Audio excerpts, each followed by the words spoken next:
बीमारी के ऊपर जिसका नाम है ल्यूकेमिया। क्या होता है ल्यूकेमिया दोस्तों? ब्लड कैंसर को ल्यूकेमिया कहते हैं। अब ब्लड कैंसर कभी बिनाइन होता ही नहीं है, it is a malignant cancer of blood.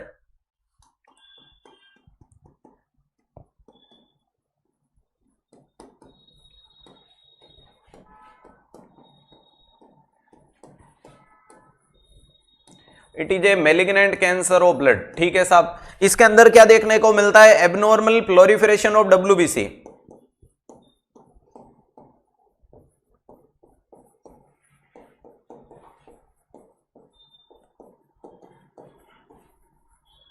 Abnormal proliferation of WBC का मतलब इसमें डब्ल्यूबीसी एबनॉर्मली प्लोरिफेरेट होती है, फैलती है। अगर बात करते हैं कौन सी डब्ल्यूबीसी ज्यादा फैलती है, तो लिम्फोसाइट। नेक्स्ट आप पूछोगे sir normal value of WBC तो 4000 टू 11000, लेकिन किससे ज्यादा हो जाती है? तो ये प्यारे दोस्तों मोर देन 1 लाख, 1 लाख से ज्यादा डब्ल्यूबीसी की देखने को मिल जाती है। यहां पे वो डब्ल्यूबीसी जो हमारी बॉडी के डिफेंस मैकेनिज्म का काम करती है, वो डब्ल्यूबीसी जो हमारे बॉडी में किसका काम करती है? डिफेंस मैकेनिज्म का। अब आप बोलोगे कि सर इसके लिए रिस्क फैक्टर, देखो कोजेज होता ही नहीं है कैंसर का। अगर आपसे पूछे कि कोज ऑफ कैंसर तो बोलना अननोन, तो जितने भी अपन पढ़ते हैं वो रिस्क फैक्टर है, फैमिली हिस्ट्री है, जेनेटिक है, हेरिडिटरी है, एट्रम सट्रम है। लेकिन इसके लिए कुछ स्पेसिफिक है, जैसे कि वो व्यक्ति जिसमें डाउन सिंड्रोम है। डाउन सिंड्रोम का मतलब अगर क्रोमोसोम नंबर 21 में कोई गड़बड़ है तो आप में यह ल्यूकेमिया हो सकता है। इसके अलावा प्यारे दोस्तों नाम आता है जिसे बोला जाता है फिलाडेल्फिया। नाम आता है जिसे बोला जाता है फिलाडेल्फिया क्रोमोसोम। फिलाडेल्फिया क्रोमोसोम वाली कंडीशंस में क्या देखने को मिलता है? तो T9/22 क्रोमोसोम नंबर 9 का 22 पे शिफ्ट हो जाना फिलाडेल्फिया, जिसमें CML कॉमन होता है। तो ध्यान रखेगा ये 2 स्पेसिफिक क्रोमोसोम होते हैं जो ब्लड कैंसर को बढ़ावा देते हैं। बाकी रेडिएशन एक्सपोजर है, टेरेटोजेनिक इन्फेक्शन देखने को मिलता है, बोन मेरो सप्रेशन है, एबनॉर्मलिटी पार्टिकल्स है, इसके अलावा एल्कोहल है, स्मोकिंग है, जेनेटिक है, फैमिली हिस्ट्री है, वो सारे तो आते ही हैं। लेकिन ये 2 विशेष तौर से बढ़ावा देने वाली चीजें हैं आपके सामने आती है। नेक्स्ट अगर बात करते हैं कि कितने टाइप का होता है ब्लड कैंसर, वैसे अगर आपसे पूछे ना ब्लड कैंसर किसमें कॉमन है, तो मोस्ट कॉमन इन चिल्ड्रंस। बच्चों में मोस्ट कॉमन कैंसर का नाम बताऊं तो ल्यूकेमिया। बच्चों में मोस्ट कॉमन कैंसर कौन सा है? ल्यूकेमिया। अब ल्यूकेमिया में कौन सा है सुनो, नाम आता है दोस्तों ALL, नाम आता है CML, नाम देखने को मिलेगा AML, CLL और CML। फुल फॉर्म दरअसल कुछ ऐसी देखने को मिलती है, acute lymphocytic leukaemia, acute myelocytic leukaemia, chronic lymphocytic leukaemia, chronic myelocytic leukaemia. तो कुल मिलाकर के 2 ऊपर एक्यूट है, 2 नीचे क्रोनिक है। अगर आपसे पूछे कि मोस्ट कॉमन इन चिल्ड्रंस कौन सा होता है, तो यह देखने को मिलता है।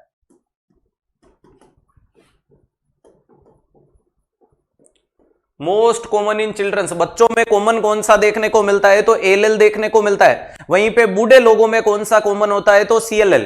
ध्यान रखिएगा most common in old age.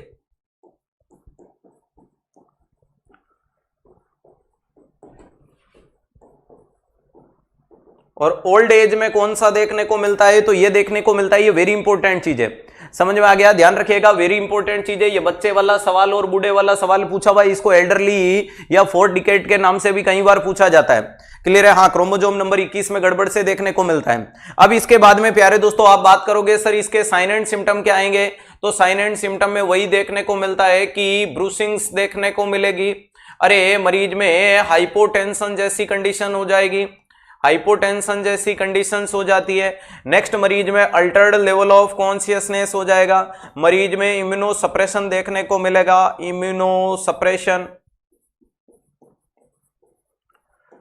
मरीज के अंदर एनीमिक लाइक सिम्टम देखने को मिलता है। अरे ध्यान रखिएगा मरीज के अंदर क्या हो जाएगा? वीकनेस देखने को मिलेगी।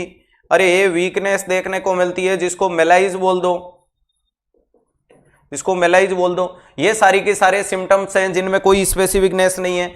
नेक्स्ट आपका नाम आएगा कि सर इसके लिए क्या डायग्नोसिस करें। ध्यान रखिएगा जो टॉपिक आता है उसको मोटे मोटे रूप में पूरा नस्ते नाबूद करने की कोशिश की जाती है। अगर बात करते हैं सीधा का सीधा बिना टाइम पास के, सीधा का सीधा क्या कर दो? बायोप्सी। हालांकि जांचें आप हिस्ट्री कलेक्शन, फिजिकल एग्जामिनेशन कर दो, इसके अलावा मरीज का हिमेटोलॉजिकल एग्जामिनेशन करो, उसके अंदर मार्कर वगैरह देखो, लेकिन बायोप्सी, और बायोप्सी किसकी लोगे? बोन मैरो की। अब बोन मैरो की बायोप्सी आते ही आपके लिए साइट के सवाल बन जाते हैं कि सर साइट बताओ। तो ध्यान रखिएगा, अगर आपसे बोला जाए कि ओबेज पेशेंट है, अगर बोला जाए कि ओबेज पेशेंट है, तो आपका जवाब जाएगा एंटीरियर सुपीरियर इलाइक क्रस्ट।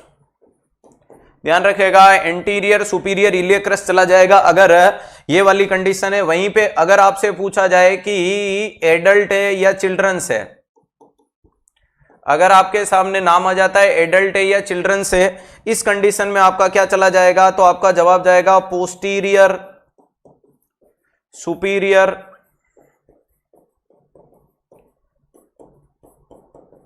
इलाइक क्रस्ट। ध्यान रखिएगा, इसके लिए क्या देखने को मिलता है? एडल्ट या चिल्ड्रंस में पोस्टीरियर सुपीरियर इलियक क्रस्ट देखने को मिलता है। हाँ, एबनॉर्मल होता है, इमेच्योर प्लोरीफरेशन होता है, वो डब्ल्यूबीसी हमारे काम की नहीं है। और वहीं पे प्यारे दोस्तों, अगर तुम्हें पूछ ले कि इन्फेंट में या न्यू बोर्न के लिए कहां जाएं, तो टीबिया और स्टर्नम, तो आपका जवाब क्या देखने को मिलता है? तो टीबिया बोन चला जाओ, या फिर कहां चले जाओ? स्टर्नम में चले जाओ। तो टीबिया और स्टर्नम जैसी कंडीशंस देखने को मिलती है। क्लियर है? ध्यान रखिएगा। इसके बाद में आपका नाम आएगा मैनेजमेंट के लिए, कि इस मरीज के लिए मैनेजमेंट क्या करें। तो अब मुझे बताओ, अगर मैं आपसे पूछूं कि क्या इस मरीज में सर्जरी करोगे? नहीं, सर्जरी करके कोई खून थोड़ी पीना है, तो सर्जरी तो कोई मतलब नहीं है। तो प्यारे दोस्तों रेडिएशन, तो रेडिएशन भी किसको दें? तो best plan of the treatment is chemotherapy. तो प्लान क्या होगा? कीमोथेरेपी। इसके अलावा क्या करेंगे सर? हम इसके अंदर ब्लड को फिल्टर करने की कोशिश करेंगे। ब्लड को फिल्टर बोले तो प्लाज्मा फेरेसिस और ल्यूकोफेरेसिस। अरे ये क्या नाम देखने को मिलता है? प्रोसीजर करेंगे जिसका नाम है प्लाज्मा फेरेसिस। कौन सा प्रोसीजर करोगे? प्लाज्मा फेरेसिस का मतलब आप मरीज के ब्लड में पाई गई इमेच्योर या एबनॉर्मल सेलें उनको निकालने की कोशिश करोगे।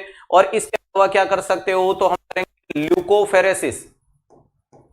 अरे प्लाज्मा फेरेसिस और ल्यूकोफेरेसिस यानी फिल्टर करके एबनॉर्मल निकालो। और बेस्ट क्या कर सकते हो? Bone marrow transplantation. नेक्स्ट क्या कर सकते हो? Bone marrow transplantation.